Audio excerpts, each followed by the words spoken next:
आपने चरित्रहीन औरत का नाम जरूर सुना होगा, लेकिन चरित्रहीन औरत कैसी होती है यह गौतम बुद्ध से सीखिए इस कहानी में।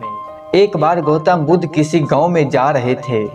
जब बुद्ध उस गांव में पहुंचा तो उस गांव की एक स्त्री ने उससे पूछा, आप तो एक राजकुमार की तरह दिखते हैं, फिर आपने गेरुआ वस्त्र धारण क्यों किया है? बुद्ध ने कहा, मैं 3 प्रश्न का हल जानने के लिए संन्यास लिया हूँ। स्त्री ने कहा, कौन सा 3 प्रश्न? बुद्ध ने कहा, हमारा शरीर युवा और आकर्षक है, फिर एक दिन यह शरीर बूढ़ा होगा, उसके बाद मृत्यु प्राप्त हो जाएगा। मुझे बूढ़ा अवस्था, बीमारी और मृत्यु के कारण का ज्ञान प्राप्त करना है। बुद्ध की बात सुनकर स्त्री बहुत ही प्रभावित हुई और उसने बुद्ध को भोजन के लिए अपने घर आमंत्रित किया। जैसे ही यह बात गांव वालों को पता चला, सभी ने कहा, बुद्ध आप उस स्त्री के यहाँ ना जाए और भोजन ना करें, क्योंकि वह स्त्री बहुत ही चरित्रहीन है। बुद्ध ने गांव के मुखिया से पूछा।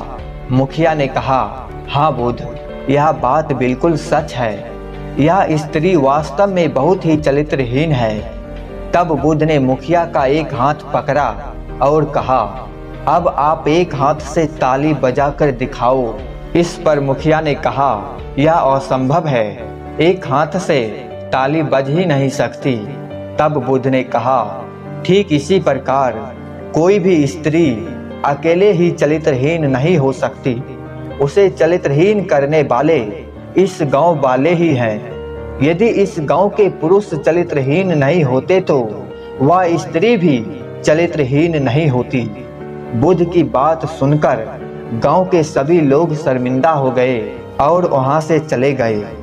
तब बुद्ध उस स्त्री के घर पर जाके भोजन किया, फिर वहां से चले गए। तो दोस्तों, इस कहानी से हमें सीखना चाहिए, आज भी लोग स्त्री को ही चरित्रहीन कहते हैं, पुरुषों को नहीं, जबकि दोनों ही इसका बराबर का भागीदार है।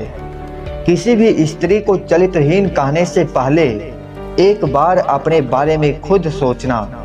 अगर यह कहानी अच्छी लगे तो शेयर सब्सक्राइब जरूर करना।